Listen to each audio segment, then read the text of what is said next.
Filosofia e verdade, né? A força propulsora para o desenvolvimento da filosofia na Grécia Antiga foi exatamente a busca pela verdade do conhecimento. Assim, a filosofia grega se definiu desde o princípio como um saber radical que vai até a raiz dos problemas em busca da verdade. Conceito-chave, né? A filosofia como um saber radical em sentido duplo porque busca compreender a raiz e a origem das coisas, e por sua aspiração a entender e explicar a totalidade da realidade humana. Os meios com os quais a filosofia conta, né, a experiência, ou seja, os dados recebidos pelos sentidos, visão, audição, tato, paladar e olfato, e o pensamento, a razão, entendido aí como ponderação lógica, lógica aí que terá de ordená-los, unificá-los e interpretá-los. O raciocínio lógico é uma força fundamental da filosofia e é o comum a todos os seres humanos. A verdade como conhecimento da realidade, a busca da verdade empreendida pelos filósofos está presente em sua origem histórica. Né? Arqué, o princípio origem de todas as coisas, é, é um elemento que tinha de ser a causa de todas as coisas. O princípio da arqué é encontrado na física, na natureza, podendo ser a terra, a água, o ar ou o fogo, e também na razão, que tem o poder de ordenar, refletir e elaborar um discurso que explique e justifique a realidade. É um saber radical, a proposta. O que distingue a filosofia das demais ciências, segundo Ortega y Gasset, é seu radicalismo, vai até a raiz dos problemas. A filosofia se dirige aos problemas radicais, ou seja, aos absolutos, os primeiros e verdadeiros problemas, os que estão na raiz ou na origem da realidade humana e de seu sentido último. Já a ciência ocupa-se dos problemas que podem encontrar respostas mais concretas. O raciocínio, o texto de Hume diz que o raciocínio lógico, comum a todos os homens e culturas, ajuda a compreender melhor a realidade, a organizar, analisar e interpretar os dados.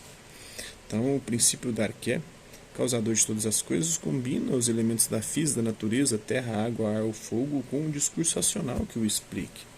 Os primeiros físicos, que foram os primeiros filósofos gregos, os pré-socráticos, que receberam o nome de físicos porque sua preocupação fundamental foi encontrar uma explicação para a origem do universo, da natureza, da física em grego.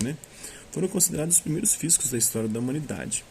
A reviravolta antropológica da filosofia em direção à ética e à política. Então ocorreram mudanças ocorreram com a filosofia a partir do pensamento socrático, de Sócrates, dos sofistas, tomando como ponto de transformação as preocupações de Sócrates.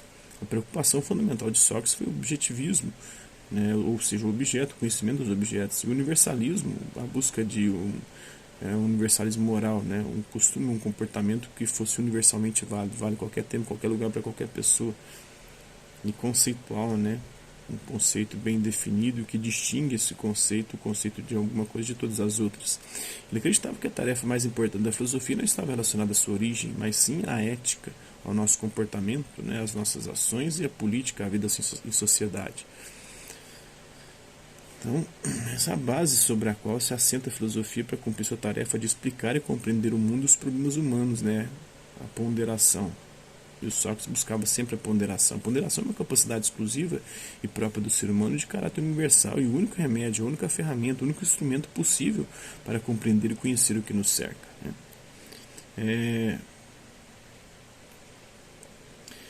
Tem 4 perguntas na filosofia que são fundamentais. O que eu posso conhecer? Como eu devo me comportar? O que eu posso esperar? E o que é o ser humano, segundo Kant, Então, as 4 perguntas fundamentais da filosofia, segundo Kant, para esse filósofo, todas as perguntas possíveis da filosofia podiam ser resumidas na pergunta: o que é o ser humano? Somente sabendo como e o que é o ser humano em suas características antropológicas, pode-se ir além e pensar em si mesmo e no mundo que o cerca. Sem o ser humano, todas as manifestações culturais, sua criação e sua obra não teriam sido possíveis. Então, a gente precisa aprender também a ler filosofia, a compreensão, procurar completar as lacunas, o texto O Corvo e o Pombo do Tolstói. Os pombos pensaram que o corvo era também um pombo e o receberam bem por causa da sua cor artificial. No entanto, ele não se conteve e deu um grito como um corvo, pois corvos e pombos emitem sons diferentes, revelando de fato suas essências. Então os pombos compreenderam que ele era um corvo e o mandaram para fora do pombal, pois ainda que parecesse um pombo, não era de fato. Assim o corvo regressou para junto dos seus, mas eles não o reconheceram e tampouco o quiseram acolher. Então supomos que a volta aos seus semelhantes fez com que continuasse o mesmo processo que havia iniciado, pintar-se de branco. Ao não retirar a pintura, chamou a atenção dos semelhantes. É mais ou menos como voltar para a caverna, precisa pensar bem, né? Essa atividade tem um propósito de verificar também, né? O símbolo da vara representa a fragilidade do homem. Biologicamente, o ser humano é um ser precário, uma gota de água, um grão que pode ser esmagado, como dizia o Pascal, né? A grandeza do homem está no seu pensamento, na consciência de sua própria alimentação. Isso o faz forte, até mesmo diante da grandeza do universo. A expansão vara pensante, caniço pensante, né? Quer mostrar essa dialética humana, a grandeza, né? A vara que é algo fácil de quebrar, o pensamento, né? E a fragilidade ou precariedade biológica é a vara.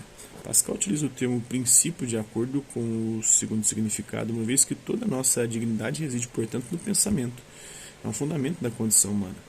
Tomando a moral como conduta e entendendo que a dignidade reside no pensamento, não podemos deixar de associar os três elementos, né? A moral, o comportamento, a dignidade e o pensamento como aspectos significativamente importantes do ser humano, uma vez que todos devem se guiar pelo pensamento, ou seja, ter uma moral racional.